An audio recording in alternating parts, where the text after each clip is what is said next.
مؤخرا بقينا بنشوف قصص غريبة وعجيبة وأحيانا بتكون مخيفة، وانتشرت أمور كتيرة خارجة عن المألوف واللي لا يمكن لأي إنسان عاقل بإنه يصدقها. من الأمور دي امرأة تلد ماعز، نعم ماعز بأتم معنى الكلمة. قبل ما نبدأ حلقتنا انزل اشترك في القناة وفعل زر الجرس علشان يوصلك كل جديد، ودعمنا بإعجاب على الفيديو، ويلا بينا نبدأ حلقتنا.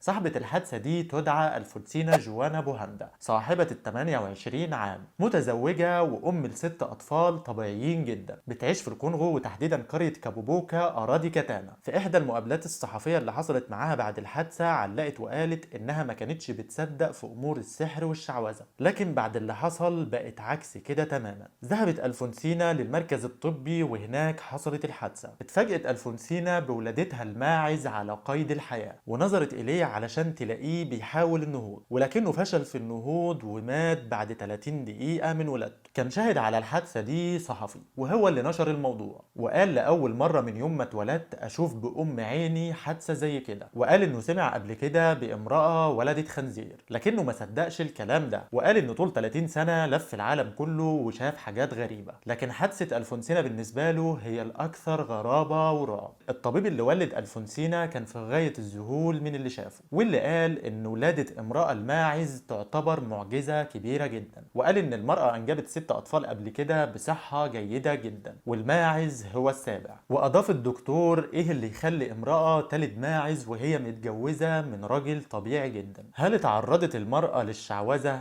ام انها خدعت زوجها مع ماعز ام هناك خلفية اكثر تعقيدا؟ الحقيقة ان دي مش اول حادثة زي كده تحصل. في شمال شرق الهند شخص يدعى شانكار داس كان عنده مزرعة مربي فيها ماعز، كانت واحدة من معيزه حامل، وتعتبر دي تاني ولادة ليها، وأثناء ولادتها حصلت المفاجأة بحيث إنها أنجبت جدي بمميزات بشرية، تفاصيل وشه كلها بتشبه الطفل الرضيع، حتى بشرته كانت شبيهة باللي بيمتلكها البشر. اتصدم صاحب المزرعة من الأمر ده ودعا جيرانه للمشاهدة، وقالت إحدى شهود العيان إن الماعز أنجبت طفل بالفعل. كان الأمر صادم لجميع أهل القرية، في حين إن صاحب المزرعة كان سعيد جدا بالأمر ده، لكن سرعان ما اتبخرت فرحته بعد وفاة الجدي بعد وقت قصير من ولادته، وانتشر الموضوع وقتها في الصحف والمواقع كالنار في الهشيم. الحقيقة في ظل تقدم التكنولوجيا والسوشيال ميديا وغيرها بنشوف كل يوم أخبار زي كده، لكن في الأخير بيفضل موضوع المرأة اللي أنجبت ماعز أو حتى خنزير أمور مثيرة للجدل جدا بين الناس، وده بين مشكك ومؤيد. وبرغم انتشارها في المواقع وبعض الصحف، لكن مصداقية القصص دي بتظل ضعيفة جدا.